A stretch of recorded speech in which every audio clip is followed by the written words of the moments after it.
وہ جو کہتی رہی تھی کہ جیون اداسی کے بے رحم نرگے میں آیا ہوا ہے، مجھے رت جگوں کی قسم کھا کے کہتی رہی تھی، نہیں بھولتے، تم نہیں بھولتے، وہ کہ جس کو شب ناگ بن بن کے ڈستی تھی، رگ رگ میں بھرتی تھی زہر جدائی، وہی جس کے رنج و الم کی کہانی کو اور اس کے احساس کو اور احساس کی باس کو میں برا بے وفا سگریٹوں کے دھوئیں میں اڑاتا رہا تھا، جو کمزور مجبور ہاتھوں پہ اپنی جوانی لیے، ایک اداسی بھری زندگانی لیے اور آنکھوں میں پانی لیے مجھ سے کہتی رہی اور کہتی گئی، اور میں اس سے کہتا رہا، ہاں تو کیا کہہ رہی تھی کہو۔ میرے سگریٹ بجھانے کے دوران وہ جو جا چکی تھی اور ایسی گئی تھی کہ اب وہ کہیں بھی نہیں ہے، وہی آسمانوں کی جانب جو تکتی تھی، اس پر کہیں آسمانوں سے پھر چین کا کوئی در کھل گیا تھا، اسے مہربانی کی چادر ملی، اس کی سن لی گئی، وہ چھپاتی تھی سب سے مجھے، اور پھر مجھ پہ ایک ایسا پردہ پڑا، میں بہت دور تاریکیوں میں کہیں چھپ گیا، میں وہ لا علم تھا جس کو اب علم ہے، میں تو بس ایک سگریٹ سے جھڑتی ہوئی راکھ ہوں، میں تو کچھ بھی نہیں، میں تو بس خاک ہوں، خاک بھی وہ نہیں جو کسی برگزیدہ ولی کی لحد پر رہے، میں وہاں ہوں جہاں میری مسند نہیں، میری قیمت نہیں، جس کی قسمت میں اب وقت کے پاؤں کی ٹھوکریں رہ گئی،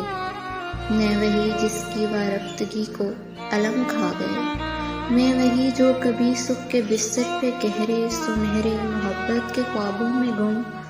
چین کی نیند سوتا رہا، مجھ کو غم کھا گئے، مجھ کو میرے ہی ساتوں جنم کھا گئے، میں تو لا علم تھا، ٹھیک سے جو میں سگریٹ نہیں پی سکا تھا، اسی ایک سگریٹ کا اڑتا دھواں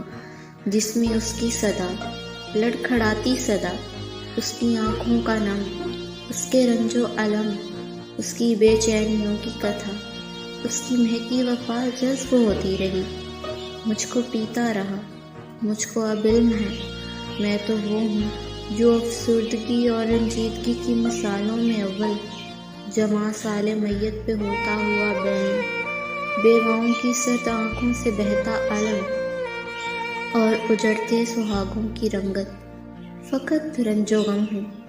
اذیت میں زم ہوں، کبھی وہ جو سگریٹ بجھانے کے دوران ہی جا چکی تھی، وہ ایسی گئی کہ کہیں بھی نہیں ہے، مگر وہ یہیں ہے، اور اب میں بھی سگریٹ پہ سگریٹ جلاتا ہوں، شاید وہ اب کچھ کہے، پر وہ کہتی نہیں، اب وہ مدت سے خاموش ہے، اب میں تنہا اکیلا وہیں اپنے اجڑے ہوئے اپنے ویران کمرے میں سگریٹ پہ سگریٹ جلاتا ہوں، پھر کش لگاتا ہوں، اور پھر دھوئیں کو ہوا میں اڑاتا ہوں، ہر کش لگاتے ہوئے اور دھوئیں کو ہوا میں اڑاتے ہوئے اپنی آنکھوں سے بہتی اذیت کو اپنے ہی دامن سے خود صاف کرتے ہوئے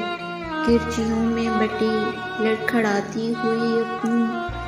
آواز میں یہ صدائیں لگاتا ہوں، کیا کہہ رہی تھی کہو، ہاں تو کیا کہہ رہی تھی کہو۔